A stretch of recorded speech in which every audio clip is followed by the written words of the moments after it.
Okay, hi, I'm Jo. I run Sewing Nerd Studios. It's February. It's a tough time of year. Everything is difficult right now. And I just wanted to share a couple things as far as how you can support, and this goes for me as well, small businesses and small creators that you like without actually spending any of your own money. There's the obvious things like just interacting with their content, liking a video, sharing it somewhere, commenting, even if you don't feel like you have anything good to say.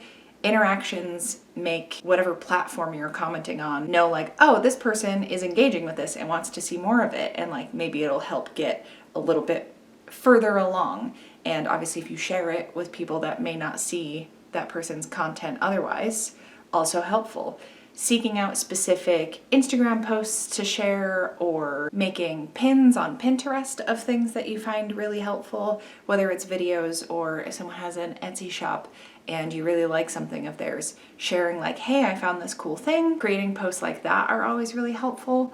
Honestly, going back through someone's Instagram feed or to their Etsy shop, liking and favoriting the items that you get most excited about, even if you can't purchase it, and like financially support that artist, having that type of activity is always helpful. I always feel extra good when, if I haven't been making much in the way of sales, I'm still getting a lot of favorites because that activity lets me know, oh, people do like this, they have interest in it. Favoriting the shops entirely and also specific listings. It's a huge way to help add activity to the person's page, but also let that person know what kind of stuff you want to see more of. Also, I know this is hard because it seems like every person in my life, me included, have found out that they have ADHD, but not skipping their stuff. If it's a reel, if it's a TikTok, if it's a YouTube video, I watch through the whole thing. I let the whole thing play because I want to be there for the whole thing, but I don't like jump ahead or exit out because like each time you swipe away, that's like almost a knock against the video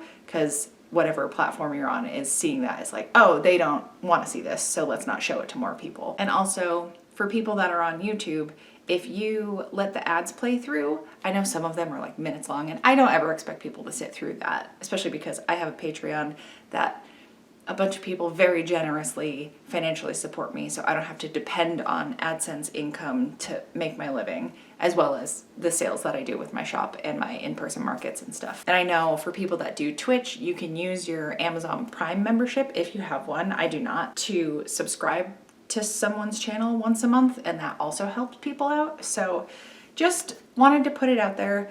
Times are hard, and I thought this was a good way to like not let so many people fall through the cracks in the weeks and months to come. So thank you for hanging out, and I'll see you around here in a Friday or two.